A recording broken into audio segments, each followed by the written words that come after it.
ওনাকে ডেকে এই ত্রিপুরাতে অত্যন্ত বন্ধুত্বপূর্ণ একটা বিরাট সম্মানের জায়গায় ওনাকে রেখেছেন।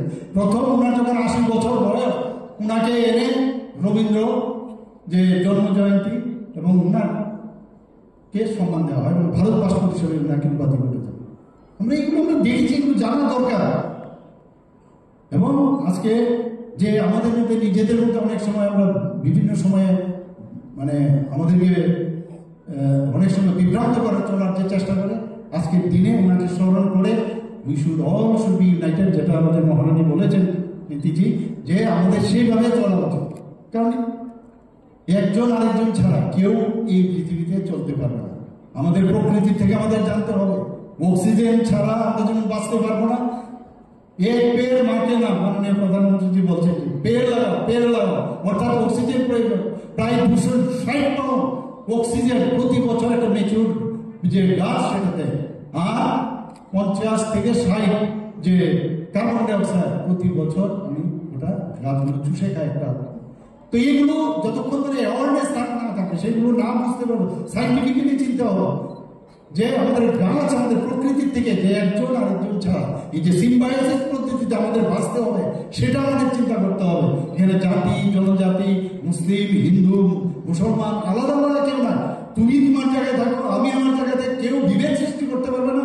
দেশের কল্যাণে দেশ সবচেয়ে আগে, এবং আমাদের নিজেদের যে অস্তিত্বের কারণে আমরা সবাই একসাথে আমাদের থাকতে হবে। This is very important. হিউম্যানিটির উপর ভিত্তি করে আমাদের থাকতে হবে। ধর্ম যার যার, কিন্তু আমরা সব ধর্মের প্রতি আমাদের আস্থা আছে, আমরা সম্মান আছে, এবং সেটা আমাদের মহারাজা বীর বিক্রম কিশোর মাণিক্য বাহাদুর উনার যে স্থাপিত যে কীর্তিগুলো এখানে রেখেছেন। এখানে বলা হয়েছে, আমার পূর্ববর্তী বক্তা বলেছেন যে এখানে আজকে যদি আমরা রুদ্রসাগরের কথা বলি, আজকে এখানে আমাদের মাতা ত্রিপুরী সুন্দরী মন্দিরের কথা বলি, সব জায়গায় মন্দির, চারিদিকে মন্দিরের স্থান, পুকুর খনন থেকে আরম্ভ করে আজকে আমরা বিভিন্ন জায়গায় পুকুর খনন করছি। মাননীয় প্রধানমন্ত্রীজি বলছেন, সেগুলো তো তৎকালীন সময়ে আমাদের মহারাজা দেখিয়ে দিয়েছেন যে পুকুরের মতো ইম্পর্টেন্ট। তো এই যে বিষয়গুলো আছে, আমি মনে করি আমাদের প্রতি বছর সেগুলো আজকে শুধু এই দিনে না, সবসময় আমাদের এগুলো আলোচনা করা দরকার। এবং যারা স্কুল কলেজের ছাত্রছাত্রীরা আছে, তাদের কাছে একটা জিনিস আমি বলবো, যে তৎকালীন সময় এই যে নেশা নিয়ে আমরা চিন্তিত আছি, আমি জানি না মহারাজা বীর বিক্রম কিশোর মাণিক্য বাহাদুরের সময় এই নেশা এই মায়ানমার হয়ে, আসাম হয়ে, মিজোরাম হয়ে চলে আসে, এই জিনিস যদি উনি দেখতেন, তাহলে তৎকালীন সময় হয়তো বা আমাদের কাছে এখন এত মানে এজেন্সি আছে, আমরা এখনো সমস্যা হচ্ছে, তৎকালীন সময় হয়তো উনি মানে তৎক্ষণাৎই হয়তো বা এগুলো স্তব্ধ করে দিত। এইগুলো থেকে আমাদের শিক্ষা উচিত। সবাইকে বলবো, beware from the drug addiction। প্রথমে মানে হেবিচুয়েশন হয়, হেবিচুয়েশন করতে করতে একটা মানে মনে হয় যে ইউফোরিয়ার একটা ভাবনা হয়, শেষ পর্যন্ত এডিকশনে যায়। আর এর থেকে আরেকটা বড় বিষয়, যারা আজকে ইন্ট্রাভেনাস ইনজেকশন নেয়, তাদের জন্য আমি আবার একটা মেসেজ দিতে চাই যে তারা এর থেকে বিরত থাকুক, এবং তাদেরকে খুঁজে বার করা এবং তাদেরকে আইসোলেট করে তাদের প্রপার ট্রিটমেন্ট আজকে আমাদের নেওয়া উচিত। সরকার বিভিন্নভাবে চেষ্টা করছে তাদের ট্রিটমেন্টের জন্য, বিনা পয়সায় তাদেরকে আমরা অ্যান্টি রেট্রোভিয়াল থেরাপি আমরা দিচ্ছি। যারা নেশা করছে তাদের ওএসটি আছে, ওরাল সাবস্টিটিউট থেরাপির ব্যবস্থা আছে, ইচ্ছে করলে সেগুলোও নিতে পারে।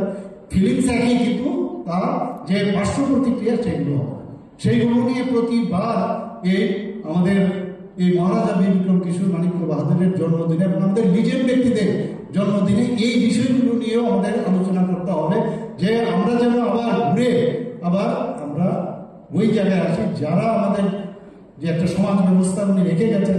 ওনার সময়ে আমরা দেখেছি, ওনার যখন পড়াশোনা আমরা করি, ডিসেন্ট্রালাইজেশন অফ পাওয়ার, উনিও বলেছেন যে decentralisation of the power is must, এবং সেগুলো করেছেন। আমরা চেষ্টা করছি, মাননীয় প্রধানমন্ত্রীজিও বলছেন। আজকে আমাদের যে মিউনিসিপ্যালিটি হোক, আমাদের নগর পঞ্চায়েতে হোক, এডিসি হোক, বিভিন্ন জায়গায় এই যে ডিসেন্ট্রালাইজেশন অফ পাওয়ার, হয়তো কোনো জায়গায় খামতি থাকতেই পারে। খামতি থাকলে আমরা নিজেদের মধ্যে আলোচনা করে সে প্রপারলি তার যে ব্যবহার সেটা করা উচিত। সেটা যখন সেই বিশ্বাস এবং সেই আশ্বাস যখন আমরা একজন আরেকজনের কাছে আমরা দেব, তবেই আমরা এই ওনার প্রতি যে যে সম্মান সেটা আমরা দিতে পারবো। আজকে এখানে বীর বিক্রম কিশোর মানিক্য বাহাদুর স্মৃতি পুরস্কার আমরা চালু করেছি। এর আগে আমরা আসার পরে আমরা বিভিন্ন যে বই মেলার মধ্যে আমরা দিতাম, আমরা টিউশন নিলাম। গত বছর আমরা টিউশন সুব্রতবাবু আছে এখানে বসে টিউশন নিলাম না, যখন যার জন্মদিন সেদিন উনাকে সম্মান দেওয়া এবং ওনার সাথে ওনার কানেক্ট করা, এবং সেইভাবে আমি আজকে করে বাবুকে আমি শুভেচ্ছা জানাবো যে ওনাকে আমরা এই যে কমিটি আছে কমিটি ওনাকে সিলেকশন করেছে। আমরা আগামী দিন আমি আইসিআই ডিপার্টমেন্টকে আমরা বলবো যে যে কাজগুলো আমরা এখনো মহারাজা বীর বিক্রম কিশোর মানিক্য বাহাদুর যে চিন্তা ভাবনাগুলো আছে আগামী দিন আরো যাতে আমরা করতে পারি সেই কথাগুলো বলে আমার কথাগুলো শেষ করছি। নমস্কার, জয়।